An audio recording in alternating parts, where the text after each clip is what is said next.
Allô! Bienvenue au premier épisode de Super Spécialiste, un podcast où je parle à des spécialistes de leur spécialité.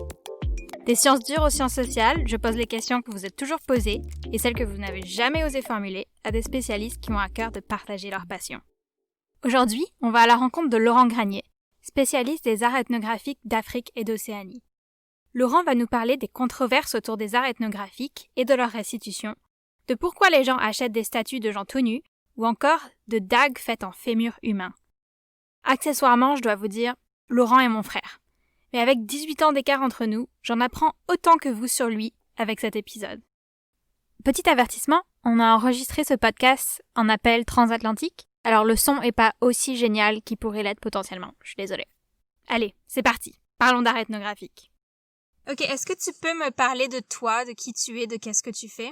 Je m'appelle Laurent Granier, je suis un homme caucasien de 44 ans, de nationalité française. J'ai fait des études de droit qui m'ont amené à faire du droit de l'environnement, puisque j'avais un amour immodéré pour la nature, qui m'ont amené à voyager, notamment en Afrique où j'ai passé une petite quinzaine d'années et où j'ai lié des liens très particuliers puisque mon épouse elle-même est sénégalaise, avec laquelle j'ai 3 enfants. J'ai décidé de vivre en Bretagne, en France, et voilà, je pense que ça peut résumer un petit peu le côté professionnel de ma vie.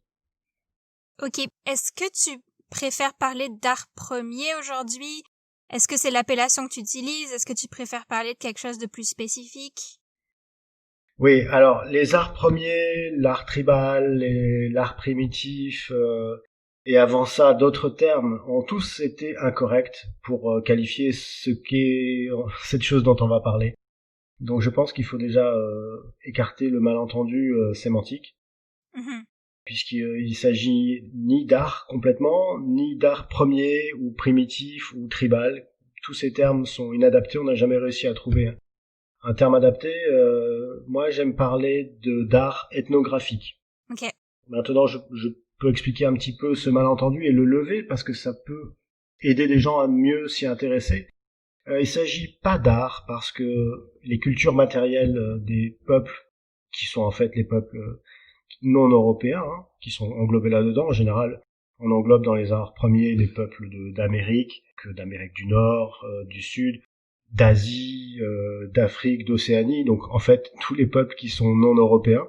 C'est pas uniquement des formes d'art, c'était pas des créations d'art pour l'art, il y en avait, mais très très peu. Il s'agit plutôt de créations matérielles avec une dimension plus religieuse. Et il s'agit pas non plus d'art tribal parce que ramener ces peuples à des tribus, c'est également un raccourci qui crée beaucoup de problèmes, pose beaucoup de questions. Alors il faut savoir qu'il y a eu des termes encore plus choquants dans l'histoire. On a parlé d'art primitif, donc on a considéré, et ça c'était déjà dans les années 40, 50 jusqu'aux les années 60, que c'était les formes d'art des peuples primitifs, et puis ensuite ce terme d'art tribal, et finalement le terme d'art premier amené par Jacques Chirac, mais qui n'a pas vraiment de sens non plus.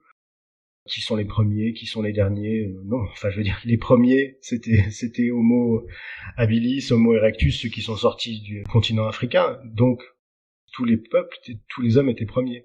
Voilà, donc je pense que c'est important de faire une mise au point sémantique d'entrée de jeu et expliquer que le terme d'art premier est pas adapté.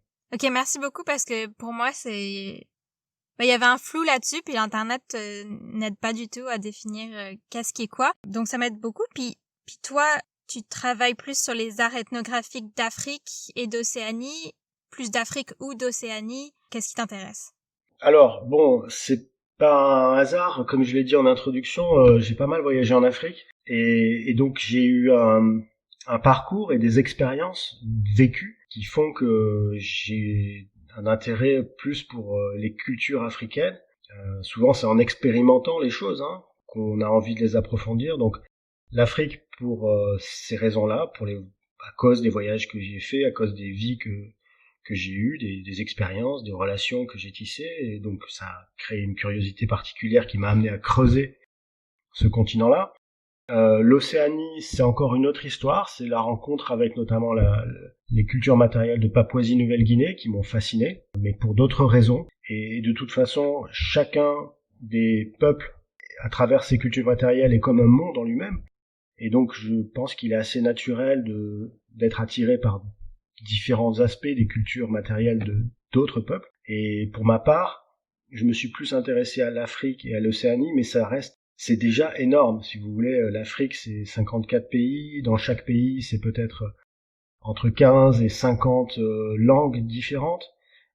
Et à travers chacun de ces groupes, c'est des cérémonies différentes et donc des objets différents. Donc déjà, s'intéresser à deux continents comme l'Afrique et l'Océanie, c'est énorme.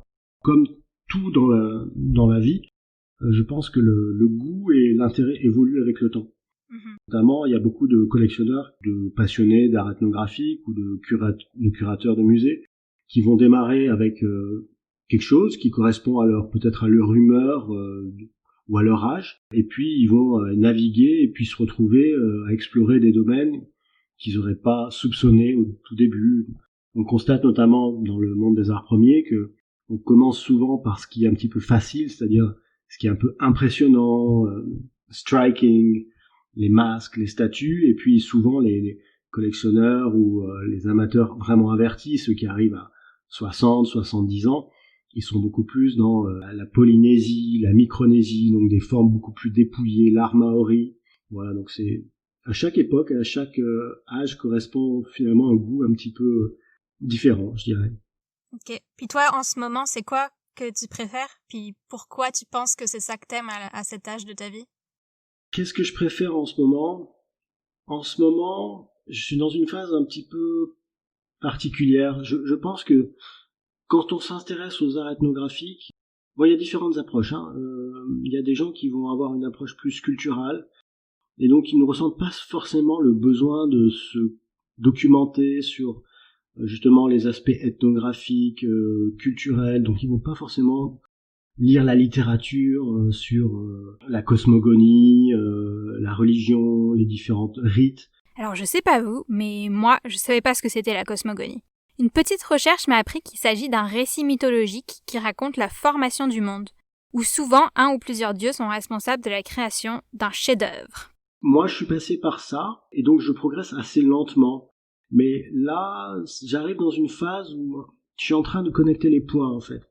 Une phase où les connaissances que j'ai acquises, à la fois dans les visites de musées, les lectures, que ce soit les lectures d'histoire de l'art ou d'ethnographie, sont en train de se connecter avec d'autres lectures que j'ai faites dans d'autres domaines, notamment les domaines de l'écologie, qui est mon premier métier, mais également la paléontologie, l'histoire de l'art en général. Tout ça est en train de se connecter, et donc je suis en train de faire ce que Picasso appelait désapprendre. Et à un moment, je pense qu'il y a un recul qui se fait, et il y a des connexions qui s'établissent.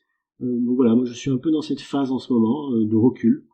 Donc ça concerne pas un continent ou un peuple en particulier ou un style en particulier, c'est plus cette étape de connexion. Est-ce que tu cites Picasso parce qu'il est connu pour s'être inspiré des arts ethnographiques?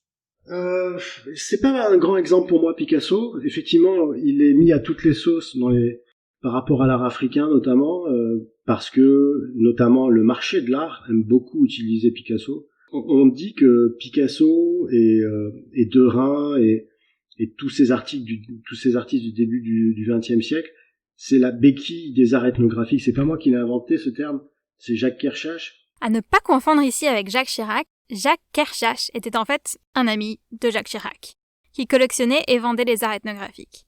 C'est lui en fait qui a inventé le terme art premier. Il rencontre Jacques Chirac dans les années 1990 et ils se lient autour de leur passion pour ce qu'ils appellent les arts premiers. Donc on a Jacques Chirac et Jacques Kershach. Kershach. Donc cette béquille des arts ethnographiques, c'est une espèce de tarte à la crème qui est beaucoup utilisée notamment par les acteurs du marché, qui voudraient faire penser aux acheteurs potentiels que les arts ethnographiques ont une raison d'exister parce qu'ils ont inspiré le cubisme, parce qu'ils ont inspiré Picasso, Derain, Matisse. Un espèce de nouveau paternalisme. Exactement. Et c'est vraiment la tarte à la crème qui est usée, éculée, usée jusqu'à la corde par tous les acteurs du marché, les maisons de vente aux enchères, comme si les arts ethnographiques ne pouvaient pas vivre par eux-mêmes, comme s'ils avaient besoin de cette béquille. Et là, on en revient à la discussion qu'on avait au début. cette façon de voir les choses, elle se reflète dans le nom, dans la façon dont on appelle ça, les arts premiers. C'est extrêmement condescendant en réalité. Et en fait, une des leçons lorsqu'on apprend et qu'on s'intéresse à ces peuples premiers, parce qu'avant de s'intéresser à l'art, aux objets, on s'intéresse aux cultures. Et ben, ce qu'on apprend, c'est que d'abord ces cultures, elles ont été quasiment totalement éradiquées par les Européens, à l'occasion des conquêtes coloniales, à l'occasion notamment si vous prenez l'histoire de l'Amérique du Nord. Et donc ce qu'on apprend, c'est que non seulement les Européens ont éradiqué quasiment totalement ces cultures, les ont vidées de leur matériel, l'essentiel des objets se trouvant aujourd'hui dans les musées. Mais au-delà de ça, ce qu'on apprend, c'est qu'il y a un caractère très sauvage chez l'homme blanc, alors que c'est l'homme blanc lui-même qui a appelé sauvage l'autre. Donc il y a ici une imposture de l'histoire qui est faramineuse, qui est absolument ahurissante. Lorsqu'on commence à peser le nombre d'objets qui sont dans les réserves de musées, et leur qualité surtout, et qu'on reconstitue de manière un petit peu virtuelle dans son esprit ce que devaient être ces cultures, à travers les objets qu'on connaît dans les musées, à travers la grande qualité de ces objets, qualité artistique, plastique, technologique. Si vous prenez par exemple les armes du Congo la fin du 19e siècle, c'est des qualités de forge dont on pourrait penser qu'elles ont été réalisées dans des usines du 21e siècle, au laser. Et donc quand on met ça bout par bout, à la fois les parures, les scarifications, le mobilier, et qu'on reconstitue les choses telles qu'elles devaient exister avant que l'envahisseur fasse son œuvre et les dépouille, on était face à des sociétés extrêmement élaborées, belles et merveilleuses. Mais tout ça pour dire que il y a beaucoup de malentendus dans ce monde des arts premiers, il y a beaucoup d'hypocrisie. Et donc c'est pas un hasard si aujourd'hui il y a des débats qui se passent sur notamment la question des restitutions, qui sont extrêmement importants. Qu'est-ce que tu en penses de la question de la restitution? Est-ce que tu as un avis sur ce qui devrait être fait? Est-ce que c'est au cas par cas? Est-ce que ça dépend des pays? Qu'est-ce que tu penses? Alors moi j'ai l'occasion d'y réfléchir.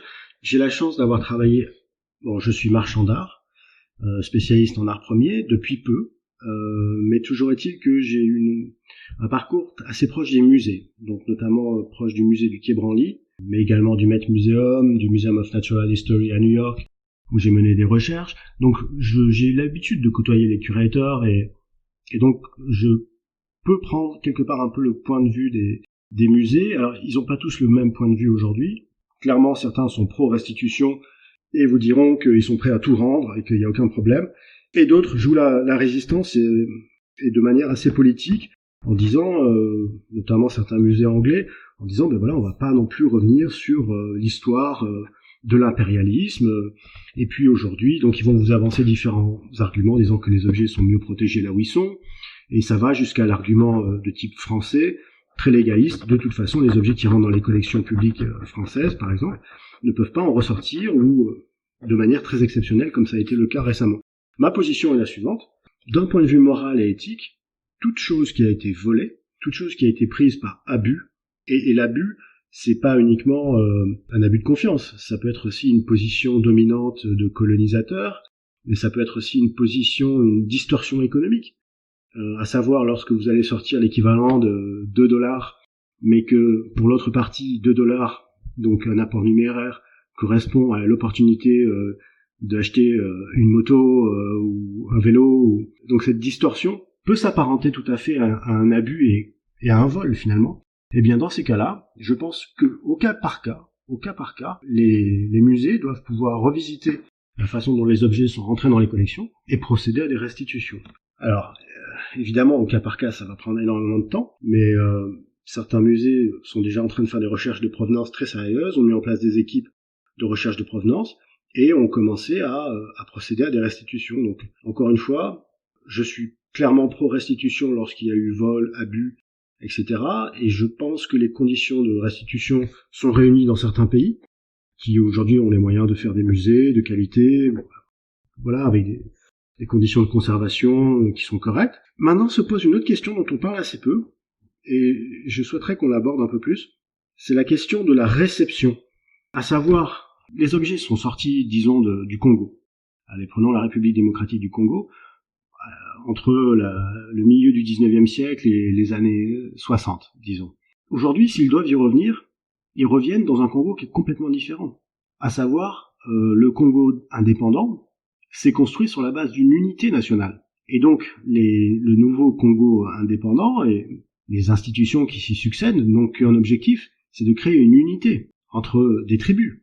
Et donc, si on réintroduit aujourd'hui des aspects culturels tribaux, est-ce que les États vont mettre en place des moyens de présentation corrects de ces arts premiers, à savoir, est-ce qu'ils vont accepter de magnifier, de représenter une diversité culturelle? Est-ce qu'ils vont pas être embarrassés? Est-ce qu'ils vont pas vouloir mettre sous le tapis certaines des tribus qui constituent cette unité nationale qui est extrêmement fragile aujourd'hui? Donc voilà, je crois qu'il est important qu'il y ait des chercheurs au niveau des pays qui demandent la restitution, qui se concentrent sur ces questions et qu'elles soient abordées de manière franche, parce que aujourd'hui, les premières restitutions qu'on voit, elles sont assez politiques, et ça on en parle assez peu. Si vous prenez le cas du sabre de El Hadj Oumar Tall, dont la restitution a eu lieu au niveau du Sénégal. Qui est cet homme? Il a beaucoup de différents noms et c'est assez difficile de s'y retrouver. On l'appelle Oumar Tall, Omar Foutiyou Tall, Omar Seydou Tall, El Hadj Omar et Al-Fouti. Cet homme-là, il était souverain, chef de guerre et érudit musulman, originaire du Sénégal. Il a vécu de la fin du XVIIIe siècle jusqu'à la moitié du XIXe siècle. Il est notamment connu pour avoir fondé un empire musulman sur un territoire qui recouvre aujourd'hui le Sénégal, le Mali et la Guinée. Si son sabre a effectivement été retourné au Sénégal, comme Laurent nous a dit, il s'agit en fait pas vraiment d'une restitution, car il appartient toujours au musée de l'armée de Paris. En fait, la loi française ne permet pas encore les vraies restitutions, donc il s'agit d'une mesure temporaire, le temps que le cadre législatif français change et permette pour de vrai la restitution. Eh bien, c'est pas n'importe quel objet qui a été demandé par l'État du Sénégal. C'est le sabre d'un guerrier qui a mené un djihad, qui a mené une guerre sainte dans un ancien empire d'Afrique de l'Ouest. Et donc, la dimension historique de cette demande précise de restitution, en faisant cette demande précise de restitution, l'État du Sénégal a quand même pris un angle politique extrêmement clair lorsqu'on s'intéresse à l'histoire de El Hadj Oumar Tall. Pareil pour le Bénin, puisque je prends ici les deux exemples de restitution qui ont été faites par la France. Il s'agit des régalias de l'ancien royaume du Dahomey. Une régalia, c'est un ensemble d'objets qui symbolisent la royauté. Certains préfèrent le terme d'entresigne, d'ornement ou d'insignes royaux. Ce sont par exemple, si on pense aux royautés européennes, des couronnes, des sceptres, des vêtements royaux, des épées servant au couronnement. Quant au royaume de Dahomey, ça s'écrit pas comme le salon de Dahomey à Montréal, comme je l'avais écrit dans mes notes, mais Dahomey, D-A-H-O-M-E-Y. C'est un ancien royaume africain qui est situé dans le sud-ouest de l'actuel Bénin et qui a existé entre le XVIIe siècle et la fin du XIXe siècle. Le Dahomey est un lieu majeur de la traite des esclaves pendant son existence. Il devient une colonie française en 1894 et finit par gagner son indépendance en 1960 sous le nom de République de Dahomey. Le pays devient le Bénin en 1975. En lisant à propos du royaume du Dahomey, j'ai trouvé une particularité que je trouve intéressante, c'est que les Dahomey avaient une armée entièrement féminine qui a été nommée par les Européens les Amazones du Dahomey, en référence à la mythologie grecque. Ces Amazones, elles sont la référence pour la garde de T'Challa du royaume fictif de Wakanda dans le film Black Panther. Je posterai une photo des Amazones sur Instagram si vous voulez y jeter un coup d'œil. Donc dans le cadre de la régalia du royaume Dahomey, j'ai trouvé un article scientifique qui s'intitule « Du trophée à l'œuvre, parcours de 5 artefacts du royaume d'Abomey » A-B-O-M-E-Y, de Gaël Beaujean-Balzer. Le royaume d'Abomey, c'était le lieu géographique du royaume de Dahomey, puis en est devenu une province à mesure que le royaume de Dahomey s'étendait. Cet article montre certains objets en provenance du Dahomey, dont un trône magnifique et des statues en bois et en fer, qui sont aussi magnifiques. Je suis pas certaine que c'est la régalia dont parlait Laurent, mais je vais poster des photos sur Instagram, parce que c'est intéressant et beau de toute façon. Or, lorsqu'on regarde les dynamiques politiques et la façon dont les descendants du royaume du Dahomey sont aujourd'hui positionnés politiquement au niveau du Bénin, on peut se demander si la République du Bénin va être extrêmement claire vis-à-vis de l'ensemble des citoyens sur le rôle qu'a joué le royaume du Dahomey dans un passé pas si lointain, à savoir la mise en esclavage et l'exploitation des Yoruba. Les Yoruba sont un groupe ethnique d'Afrique, surtout présent au Nigeria, mais aussi présent au Bénin, au Ghana, au Togo, au Burkina Faso et en Côte d'Ivoire sous le nom Anango. qui sont aujourd'hui partie prenante des citoyens du Bénin. Donc, vous voyez, ces questions de restitution sont quand même à double tranchant. C'est bien, c'est nécessaire de reconstituer un passé historique afin que les jeunes générations puissent s'identifier complètement à la richesse de leur passé, donc pouvoir du coup se projeter dans l'avenir. C'est magnifique de voir dans les yeux des jeunes générations l'admiration face à leur culture. Ça les aide à se construire et à se projeter, à faire d'eux des individus pleinement en possession de la connaissance de leur passé, de la richesse de leur passé. Mais ça pose également des enjeux et des questions que j'espère voir abordées pleinement par les États récipiendaires. C'est vraiment intéressant. La question de la restitution appelle la question de la provenance. Comment on établit la provenance d'un objet? Est-ce qu'il y a des mauvaises provenances? Est-ce qu'il y a des bonnes provenances? Est-ce que la plupart des objets en circulation en Occident aujourd'hui ont été volés pendant la colonisation? Éthiquement, qu'est-ce que tu penses de faire continuer à circuler ces objets dans un marché privé de l'art ethnographique? Ok. La provenance d'un objet, elle est établie en faisant une enquête et en remontant le plus haut possible dans la connaissance du moment où l'objet il est passé d'un contexte local à un contexte de marché. Et en général, il est extrêmement difficile d'établir une provenance détaillée pour beaucoup d'objets. Alors, ceux qui ont fait l'objet de collectes scientifiques dans les musées, c'est assez simple. On a la collecte scientifique, et justement, elle documente ce processus. Si les choses sont bien faites, il y a une fiche qui existe en disant tel objet a été collecté dans tel village. Donc, on a une provenance en termes de lieu. Mais on n'a pas forcément une provenance en termes de conditions d'acquisition.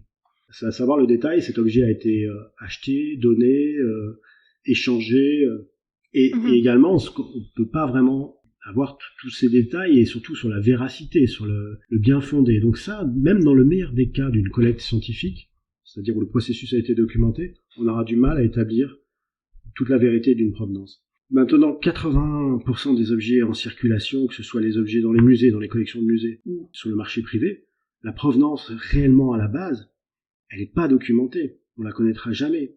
Ce qu'on sait, en revanche, c'est que la façon dont les objets sont sortis, prenant d'Afrique ou d'Océanie, prenant deux exemples, la plupart des objets d'Afrique ont été collectés par des Africains eux-mêmes. Okay. Donc, qui étaient des marchands, qui passaient de village en village, récupéraient les objets ethnographiques, les acheter ou procéder à des échanges, et ils étaient des véritables intermédiaires vers les collectionneurs ou bien vers les colons qui étaient sur place et qui étaient assez demandeurs de ce genre d'objets. C'était des choses qu'on ramenait en souvenir.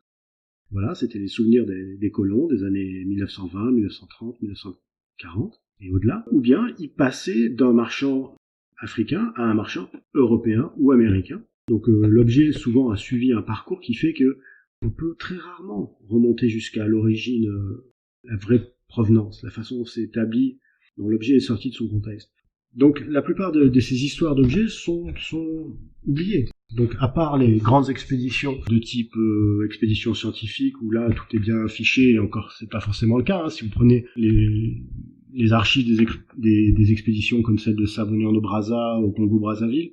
Pierre Savorgnan de Brazza, qui est né en 1852 en Italie et qui est décédé en 1905 au Sénégal, est un explorateur qui a été naturalisé français, qui est notamment connu pour ses expéditions en Afrique centrale.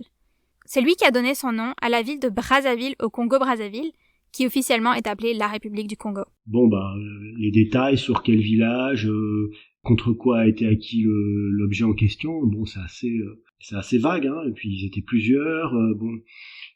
Si vous prenez l'expédition de la Korigane... L'expédition La Korigane, dont nous parle Laurent, a été faite de 1934 à 1936. C'est un voyage scientifique qui est effectué par le musée d'ethnographie du Trocadéro à Paris. Dans les années 30, en Papouasie-Nouvelle-Guinée, on a déjà des éléments plus précis, donc ça dépendait de l'expédition scientifique. Et puis en Océanie, de manière générale, là, les schémas étaient un petit peu différents, c'était plus les marins qui venaient pour la bêche de mer ou voilà chercher du bois de santal qui ont ramené des objets de curiosité en partie pour alimenter leur fin de mois. Ces objets se retrouvaient dans des magasins de curiosité en Angleterre. Et donc extrêmement difficile de connaître la vraie provenance d'un objet.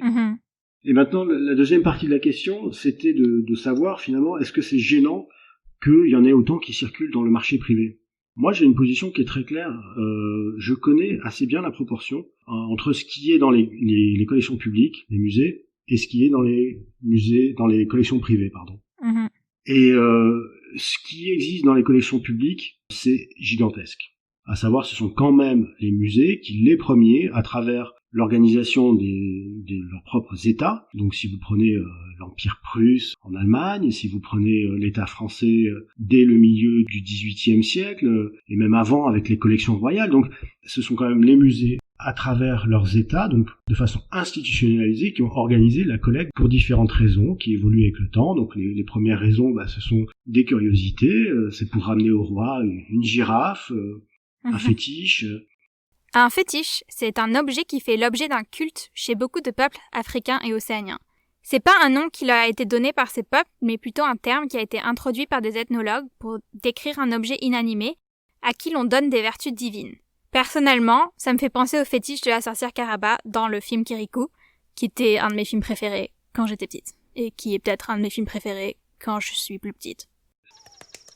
Les fétiches attaquent! Puis plus tard, ce sont pour constituer des collections qui démontrent le bien fondé de la colonisation, puisque finalement les objets sont perçus comme des objets de sauvages, donc on documentait finalement le niveau de sous-développement, et je le dis vraiment avec extrêmement beaucoup de guillemets, donc on documentait le bien fondé de la colonisation à travers les objets des sauvages qui seraient une trace, qui démontrerait que la colonisation était une bonne chose. Donc ce que je veux dire, c'est que ce sont des centaines d'années de collecte institutionnalisée qui font qu'aujourd'hui, ce sont les musées qui ont l'essentiel des grands objets. Mmh. Et s'ils les ont pas acquis par ces moyens-là de collecte institutionnalisée, ils les ont acquis par le moyen d'achat. Prenez les musées américains, comme le Met Museum ou le musée de Saint-Louis, dans les années 50, 60, 70, les musées américains ont dépensé des fortunes à travers la façon dont fonctionnent les musées, à travers des donations privées et à travers des investissements par des personnes privées pour constituer des collections à 100% constituées d'objets provenant du marché, de marchands, de New York, de Paris, de Bruxelles, et des collections magnifiques. Donc à travers ces deux biais-là, les musées sont quand même aujourd'hui récipiendaires de l'essentiel des chefs-d'œuvre, et en quantité et en qualité. Il reste des objets sur le marché privé, et moi je trouve que c'est une très bonne chose, parce que je vois pas pourquoi on interdirait à des personnes privées comme vous et moi de pouvoir posséder un objet provenant du Guatemala, du Mali médiéval, ou du Congo de 1950, ou de n'importe quelle époque et n'importe quel lieu, à partir du moment où l'objet est légal. Évidemment, il y a quand même des conditions de droit à respecter, à savoir certains objets sont interdits à la circulation, donc les objets issus de fouilles archéologiques non réglementées, certains objets qui sont mis sur les listes rouges comme les listes rouges de l'UNESCO, les objets qui sont répertoriés comme ayant été pillés, issus de vols dans des musées. Voilà, il y a toute une série d'objets et je pense que le collectionneur il est quand même assez conscient de ça. Il y a quand même beaucoup d'informations qui circulent et il est soucieux de pas rentrer sur des objets qui ont fait l'objet d'interdiction. Maintenant, soyons francs, pour beaucoup d'objets, si on prend le moindre petit masque de la Côte d'Ivoire des années 1920-1930, cet objet est rentré sur le marché dans les années 30, disons en France, il a tellement circulé, changé de main, etc., qu'on ne sait plus dans quelles conditions il est sorti de Côte d'Ivoire. Donc, il y aura toujours un doute, si vous voulez. L'objet peut avoir été acquis par des moyens peu louables à l'époque, voilà, à savoir un abus de position dominante, quelqu'un qui est vraiment dans le besoin, et puis vous allez lui donner un sac de riz, et puis il va vous lâcher un objet culturel important. Ok, je pense qu'on peut passer aux questions un peu plus légères maintenant. Comment tu reconnais un faux objet d'un vrai objet, et est-ce que tu t'es déjà fait avoir? Alors, avec le temps, ça se fait de manière un petit peu automatique. C'est-à-dire que le cerveau va faire appel à des ressources et compiler un certain nombre de ressources qu'il a dans une sorte de banque. À force de voir des objets dans des musées, à force de voir des objets dans des livres, à force de manipuler des objets de tel ou tel type d'objet, on commence à s'habituer à voir le vrai du faux. Alors, il y a des faux qui sont des faux grossiers, ceux qui ont été fabriqués pour être revendus aux touristes. Avec le temps, ceux-là, on arrive très très rapidement à les détecter. Ce qu'on peut dire, c'est que ce sont des objets qui sont sans âme. Ils sont complètement morts, si vous voulez. Un objet cultuel, puisque ce sont essentiellement des objets cultuels, que ce soit un masque, une statue, ou un pilon sur lequel on a gravé une tête d'ancêtre, un objet qui a été fait dans un but cultuel, il a un supplément d'âme, si vous voulez. Il a été sculpté, on sent que le sculpteur s'est impliqué spirituellement dans l'objet. C'est quelque chose qui saute aux yeux au bout d'un certain temps, tandis qu'un objet qui a été fait pour le marché, donc une copie, un faux, il est mort. Il est mort, et au-delà de ça, il y a des erreurs stylistiques. Voilà, il y a toujours des erreurs stylistiques. Mais après, avec le temps, ces éléments de connaissance, d'appréciation de la patine, se fait de manière assez instinctive. Maintenant, attention, il y a des faux qui sont extrêmement bien faits. Il y a certains domaines ou certaines époques où des faux ont été fabriqués et ils peuvent tromper des experts qui ont 40 ans d'expérience dans le domaine. Dans le domaine des antiquités, il y a toujours eu des faux, il y aura toujours des faux, et c'est quasiment impossible de ne pas se faire avoir au moins une fois sur des faux. Mais si vous faites appel à un marchand ou à un expert reconnu dans son domaine, en général, il y a très peu de chances de se faire avoir. Parce que dans le domaine des arts premiers, les experts ne sont pas experts en arts premiers en général, ça n'existe pas. Si quelqu'un vous dit qu'il est expert en arts premiers en général, quasiment impossible. Il y a peut-être 2 ou 3 personnes dans le monde qui peuvent prétendre être ce genre d'experts. C'est-à-dire, ce sont les plus anciens, il y en a 2 ou 3, hein, qui ont vraiment tellement d'expérience que ils peuvent couvrir des continents entiers, mais la plupart des experts, en fait, sont experts d'une petite région. Ils ont tout vu, ils sont allés dans les réserves de musées, ils ont tout manipulé, rien ne leur échappe. Voilà. Si on fait appel à ce genre d'experts ou de marchands sérieux, en général, on n'a pas d'inquiétude à avoir. Ok. C'est quoi tes objets préférés? Mes objets préférés, et pourquoi? Alors c'est marrant. Ça évolue, comme je le disais tantôt, le goût sur les objets. Moi, les objets que je préfère, c'est ceux qui me racontent une histoire. Donc c'est pas forcément des objets importants ou considérés comme importants par le marché, parce que le marché est un petit peu bête. Hein. Le marché, il a une vision très judéo-chrétienne, gréco-romaine des choses. Donc il veut voir des corps, il veut voir des visages. Et donc c'est une vision assez européo-américaine qui veut voir des statues, des masques. Donc déjà, il va nous orienter vers les objets de ce type. Et donc il va laisser de côté à peu près 95% des objets. Les objets usuels, les tabourets, les appuis-nuques, les armes. Donc voilà, moi je n'ai pas cette vision, j'ai une vision très large. Donc je suis totalement ouvert. Ce que j'aime, c'est un objet qui va être un vrai moyen de me faire voyager dans le temps et dans l'espace. C'est-à-dire qu'il va me raconter une histoire. Alors bien sûr, il faut qu'il soit beau. Alors la beauté, c'est quelque chose d'assez personnel. Les gens ont des goûts très différents. Moi, j'aime les objets qui sont très raffinés, qui sont très mignons, bien sculptés, avec un bon bois, avec du détail. Évidemment, on aime un objet qui est expressif, c'est-à-dire qui fait passer une émotion, que ce soit la force, que ce soit la tendresse, que ce soit le dépouillement arctique. Donc il y a différentes émotions, mais surtout il faut qu'il me raconte une histoire du peuple dont il est originaire. Pour moi, c'est ça le plus important. Je veux pas vivre juste avec une jolie sculpture émouvante ou étonnante ou effrayante. Je veux, parce que quand on vit avec les objets, ils sont autour de vous, hein, ils sont à la maison, ils sont là, votre regard se pose. Et moi, j'aime les objets qui vont me dire, voilà, je te raconte telle histoire. Et donc, ça peut être une épée, ça peut être un bouclier, autant que ça peut être un masque. Mais c'est parce que je vais étudier le contexte de l'objet et je sais dans quel contexte, de quel contexte il relève, et donc il enrichit ma vie au quotidien. C'est-à-dire que je suis français, de 44 ans, en Bretagne, mais je vis entouré de ça, ça et ça, et il est une sorte de rappel, cet objet, qu'il y a également d'autres mondes, d'autres peuples, et que cet objet intervenait dans cet autre monde, cet autre peuple, et je pense que c'est quelque chose qui me rassure, et qui me nourrit énormément. Voilà. Et c'est pour ça que on aime raconter l'histoire des objets. On aime s'entourer d'objets avec lesquels on a une relation personnelle, et d'ailleurs ce sont parfois des raisons psychologiques liées à l'enfance. Donc c'est aussi intéressant à travers les objets de creuser un petit peu pourquoi on aime tel ou tel objet. En général, on trouvera une réponse de type psychologique. Intéressant. Est-ce que toi, t'as fait des connexions avec ton enfance, justement? À travers les objets, non, pas à travers. À travers la collectionnite. Oui, clairement. C'est assez rigolo. En fait, je me suis rendu compte que j'ai commencé à m'entourer d'objets à un moment où ma famille se désintégrait. Et donc j'ai recréé, et je l'ai réalisé quelques années après, je recrée une famille, voilà, autour d'objets. Donc après c'est plus une question d'âge aussi. Je pense pas que quand on a 20 ans, 25 ans, on est très matérialiste, on s'intéresse beaucoup aux objets. Je pense qu'on s'intéresse à construire une vie, à construire un couple, à construire une famille, à construire ce genre de choses, à voyager, à avoir des expériences humaines.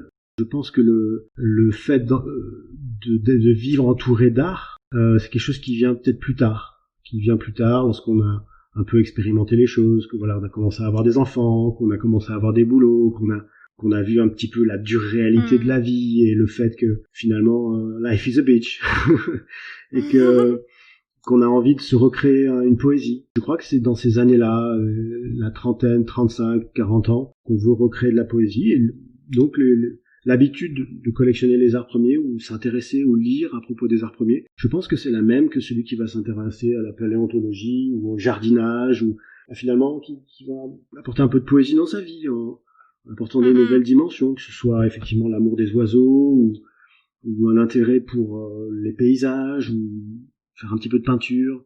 Pour moi, c'est la même chose. Okay. C'est sortir de ce corps là qui nous qui nous retient, voilà, à travers l'esprit. Wow. Poétique. La plupart, en fait, tous les objets dont tu parles, c'est tous des objets en 3D. Quand on pense à l'art des autres cultures dans le monde, en tout cas de beaucoup d'autres cultures, on pense souvent à de l'art en 2 dimensions. Pourquoi les arts ethnographiques d'Afrique et d'Océanie sont beaucoup en 3 dimensions? Moi, quand je pense aux arts ethnographiques, je pense plus à des objets en 3 dimensions, à la sculpture. Il y a très très peu de 2 dimensions. Et même ce qu'on met en 2 dimensions aujourd'hui, c'était pas en 2 dimensions. Prenez par exemple tout ce qui est les textiles, donc on va voir aujourd'hui affichés sur un mur dans un joli encadrement. En fait non, ils étaient portés. Les tapas d'Océanie, donc qui sont donc des vêtements à partir d'écorces battues, aujourd'hui sont présentés pareil sur des murs en 2 dimensions, mais ils étaient portés en 3 dimensions. Donc en réalité, les objets cultuels ou les objets de mobilier sont en 3 dimensions parce que ces cultures n'ont pas... Ok, il y a eu un petit problème audio ici, mais ce que Laurent a dit c'est, et je cite, « envisager ces objets comme des objets d'art ». C'est-à-dire que la peinture, qui constitue aujourd'hui 90% de l'art contemporain, est quasiment à l'opposé, et constitue peut-être 10% des cultures matérielles des peuples de la Terre. Donc c'est vrai que c'est quelque chose d'assez bizarre. Est-ce que ça peut être lié au fait que l'architecture en Europe était beaucoup des murs plats, alors que l'architecture dans beaucoup de l'Afrique et de l'Océanie avait des murs courbés? Est-ce que ça peut avoir un lien avec ça? Je sais pas, les représentations picturales, alors c'est difficile parce que là on est face à un monde qui est extrêmement grand. Vous avez en tête les statues, les masques. Eh ben évidemment, ce sont des objets qui sont utilisés dans des contextes extrêmement vivants. Le masque est porté lors d'une danse, donc forcément on est sur de l'extérieur, on est sur du mouvement. Les statues, elles représentent en général des dieux, des esprits ou des ancêtres.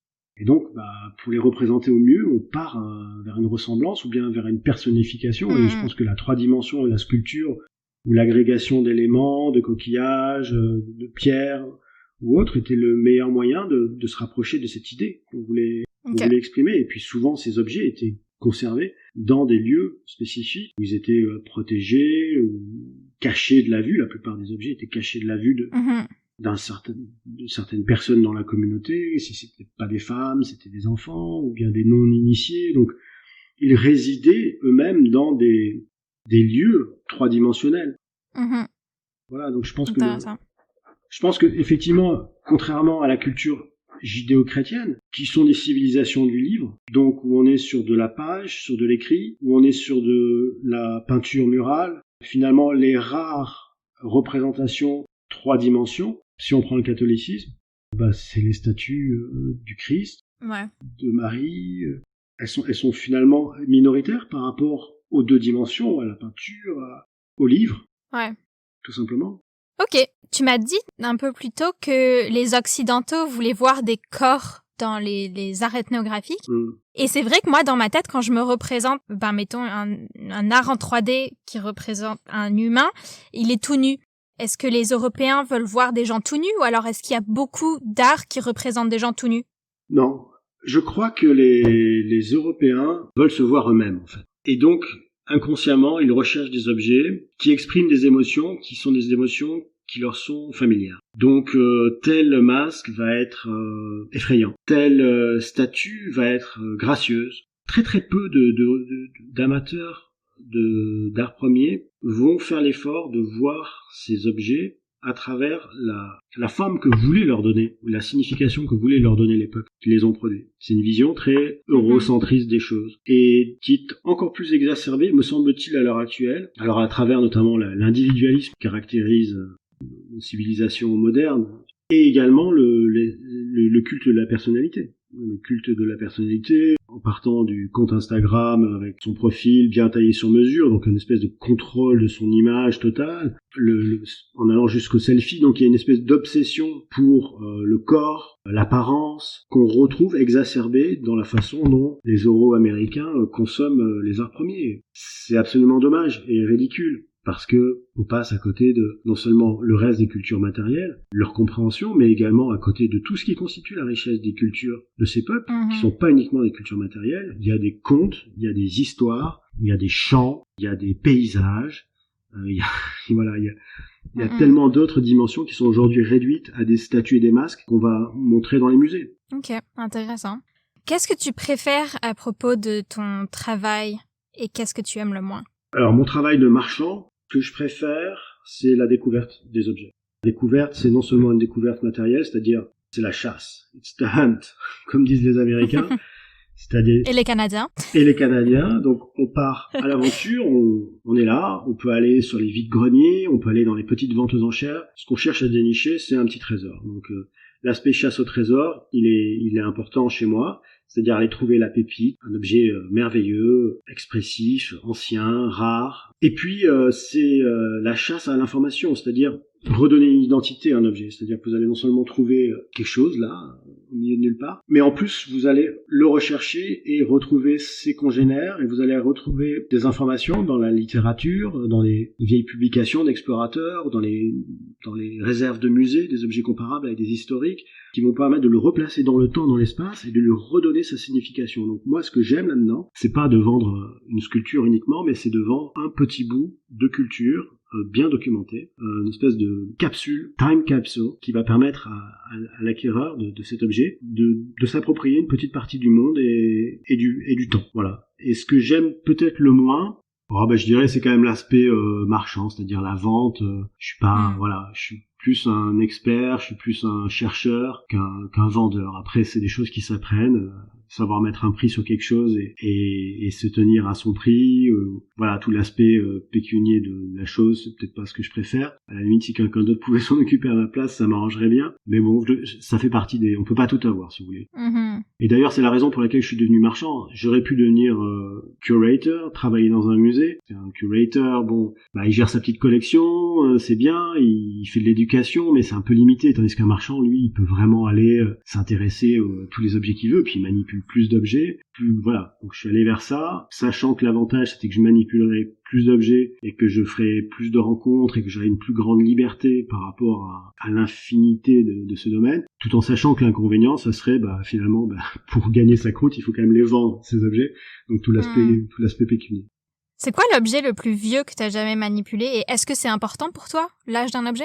Oui, pour moi c'est vraiment important parce qu'il y a une différence entre le monde pré-contact, c'est-à-dire entre le monde où ces cultures vivaient de manière isolée et le monde post-contact. Il faut bien prendre une image, c'est qu'à la minute près, à la seconde où un Malien, à la seconde où un habitant des îles Marquises a vu un intérêt de la part de l'Européen pour son objet ethnographique, à la seconde même, il a commencé à le produire pour le vendre et l'exporter. Donc, évidemment, il est pas bête. Donc, c'est extrêmement difficile de trouver des objets qui sont exempts de cette intention-là. Beaucoup d'objets qu'on appelle tardifs, c'est-à-dire l'objet, il est vieux, il date de 1820, mais toujours est-il que le contact a été établi en 1750, et donc il a déjà 70 ans de production artisanale avec une intention d'export. Et donc c'est vrai que ces objets tardifs, il y en a qui sont faits encore vraiment bien dans la tradition par des sculpteurs qui opèrent encore avec tout le savoir-faire traditionnel, mais on sent avec le temps que cette intention d'origine et surtout ce savoir-faire d'origine, et j'en parlais, ce supplément d'âme culturelle,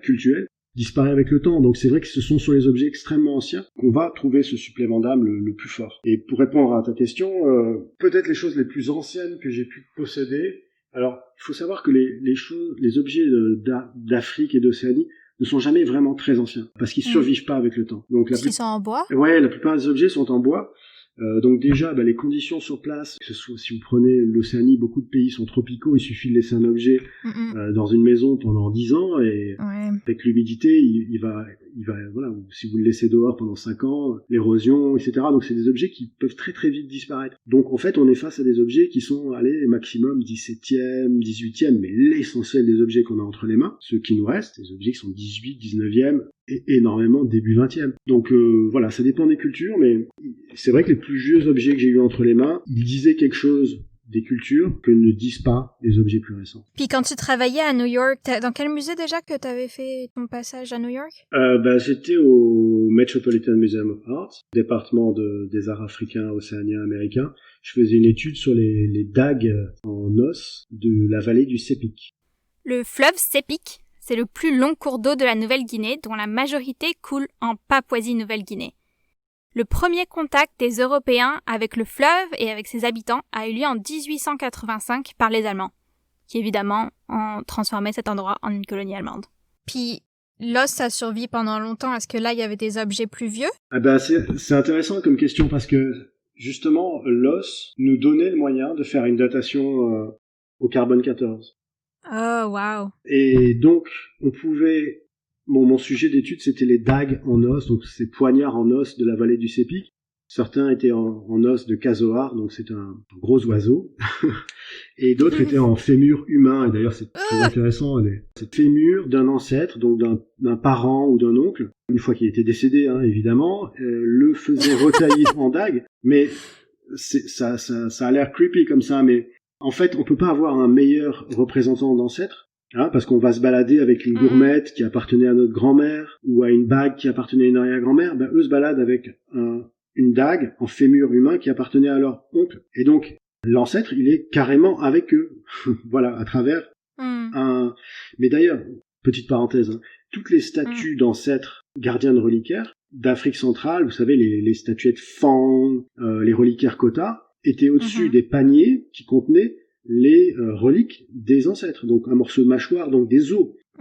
Donc la relation à l'ancêtre a d'abord été, on transportait les cadavres et puis les restes ossuaires des ancêtres avec nous, on voulait pas les laisser, les abandonner. Ce n'est que petit à petit qu'on a sculpté des représentants des ancêtres qui constituent l'essentiel des statuettes et des statues qu'on voit dans les arts dits ethnographiques, parce que c'était pas très pratique de chaque fois transporter les restes ossuaires. Ça fait du sens, ouais. De quelle époque étaient les plus vieux objets en os? Ouais, alors, petite précision, je travaillais avec les collections du American Museum of Natural History, qui est un musée assez différent du Met Museum. Donc c'est un musée de première catégorie dans le sens où ce sont des collections qui ont été faites, mais sur la base de l'étude de l'histoire naturelle. Donc là, j'avais la chance de travailler avec les collections de Margaret Mead, que je n'ai pas à présenter. Oh, wow! Ouais. Donc Margaret Mead n'a pas écrit que sur le sexe en Océanie. Elle a aussi mené toute une partie de sa carrière avec Gregory Bateson. Margaret Mead est née en 1901 et décédée en 1978. C'est une anthropologue américaine qui a contribué à populariser l'anthropologie culturelle aux États-Unis et dans le monde entier. Margaret Mead est une figure centrale de la deuxième vague féministe qui a travaillé sur le rapport à la sexualité dans les cultures traditionnelles de l'Océanie et du Sud-Est asiatique, mais aussi sur la division sexuelle du travail. Quant à Gregory Bateson, qui est né en 1904 au Royaume-Uni et mort en 1980 aux États-Unis, c'est un anthropologue, psychologue et épistémologue américain. C'est aussi accessoirement le mari de Margaret Mead. Dans la vallée du Sepik, dans les années 30, où elle a ramené donc des écrits importants sur les cultures du bassin du Sepik, mais également des collections importantes d'objets, et notamment de dagues en os. Donc ça nous permettait, à travers cette collection qui est assez impressionnante, j'ai un peu pas loin de 70 ou 80 dagues en os, de pouvoir commencer à les classer, qu'est-ce qui vient d'où, avec quelle partie de l'os ils ont travaillé, etc. Et on est arrivé à un point où on s'est dit, mais on peut complètement donner une date de fin à l'utilisation de ces dagues, parce qu'on sait très bien que dans les années 90, les gens s'en sont séparés de manière très massive, c'est-à-dire qu'ils n'en avaient plus besoin. Ils sont passés à autre chose, ils sont passés au christianisme. Les marchands qui passaient dans les années 90 vous le racontent, les gens s'en séparaient, finalement on n'en veut plus, donc c'était la fin d'une histoire, mais on aurait pu tracer le début en faisant une étude carbone 14 qu'on n'a jamais faite, qui reste quelque chose Alors des moyens, moi j'étais un simple volontaire dans un département d'anthropologie. Je pense que les curators qui ont bien voulu m'accepter à cette époque sont passés à autre chose. Voilà, je les ai un petit peu couru derrière en disant non, faut faire une datation carbone 14 des plus anciennes, ça nous dira le début de cette histoire. On l'a pas fait, mais ça reste quelque chose qui est là. On pourrait faire tracer la date d'entrée de ce type d'objet dans l'histoire. Voilà, Ah, carbone super. 14. C'est dommage que ça Et ça ait pas été fait. intéresserait, allez, 15 personnes dans le monde. Bah, c'est comme ça que ça marche, les articles scientifiques. Ils sont lus par 10 personnes, puis c'est tout. Mais c'est quelque chose qui est assez éblouissant d'ailleurs, puisque tu parles de ça. Il faut voir qu'aujourd'hui, les arts ethnographiques, ça intéresse activement 5000 personnes dans le monde. 5000 collectionneurs. C'est à peu près le chiffre qui circule. 5000 collectionneurs. Rajoutez à ça les curators et rajoutez à ça, je parle de manière active, c'est-à-dire les gens qui sont vraiment intéressés, qui vont aller voir les expos, qui vont acheter des objets, qui vont acheter les bouquins. C'est 5000 personnes. Mais vous vous rendez compte que 5000 personnes, c'est moins que les gens qui s'intéressent aujourd'hui aux caniches verts avec des chaînes cloutées. La petite communauté des gens qui ont des caniches verts. Donc c'est-à-dire que 5000 personnes qui s'intéressent à 80% des cultures anciennes du monde, c'est rien du tout. Ouais. Et c'est quelque chose que je n'arrive pas à m'expliquer. C'est bizarre. Moi, j'avais l'impression que c'était beaucoup plus, mais c'est juste parce que je te connais, je suppose, que j'ai cette perception biaisée. Non, j'ai des chiffres assez précis de la part de collègues. Voilà. En tout cas, en parlant des collectionneurs, on parle d'un marché d'à peu près 5000 personnes. Les collectionneurs de vrais objets. Parce qu'après, il y a tout le marché des faux, etc. Bon, là, on doit être à plus que ça, mais voilà, c'est quand même assez étonnant. Il y a peut-être un problème de traduction, ou peut-être que c'est une époque qui a assez peu d'intérêt pour l'histoire des peuples passés, j'en sais rien. En tout cas, c'est la chose pour moi la plus importante dans ma vie. c'est ce qui me... Et dis pas ça à tes enfants. Non, mes enfants savent très bien que c'est ma passion personnelle. Mais elle a pas l'air de passionner non plus les foules. Voilà. Ok, pour boucler un peu, est-ce qu'il y a une représentation des arts ethnographiques dans les films ou à la télé que tu trouves particulière, qui est horrible ou qui est bonne? Ou alors est-ce qu'il y en a pas du tout? Franchement, il y en a pas. Non, il y en a pas. Mais ce qui se passe aujourd'hui, c'est quand même, il y a un renouveau. Prenez David Attenborough. Mm-hmm. Il y a quand même, je pense, un renouvellement des documentaires historiques extrêmement passionnants. Et je vois des personnes, donc le grand public, se passionner pour des nouvelles générations de documentaires sur les anciennes civilisations mayas. Ils sont quand même beaucoup plus excitants, notamment avec les reconstitutions 3D, avec la scénarisation, et arrive à... Donc j'ai quand même de l'espoir pour qu'un plus large public soit plus intéressé à ces cultures anciennes, notamment à travers les documentaires qui sont travaillés là depuis quelques années. Ok. Est-ce que tu as des recommandations pour des gens qui voudraient en apprendre plus sur les arts ethnographiques? Des podcasts, des livres? Oui. Alors, moi je pense qu'il faut pas se prendre trop la tête. Hein. C'est comme n'importe quel... faut prendre du plaisir. Donc la première chose à faire, je pense, c'est aller voir son musée local, le plus proche de chez soi. Y aller avec les enfants, prendre un petit peu le temps de lire, puis après laisser son intérêt personnel vous guider. Donc peut-être commencer par rentrer dans un bookshop et aller au département art, là où vous savez, là où il y a les gros bouquins, et commencer à feuilleter et voir vers quelle direction je pourrais commencer à m'intéresser, puis se laisser un peu guider par son instinct, par son goût naturel, et puis de fil en aiguille, on peut commencer à constituer déjà une petite bibliothèque de 4-5 bouquins.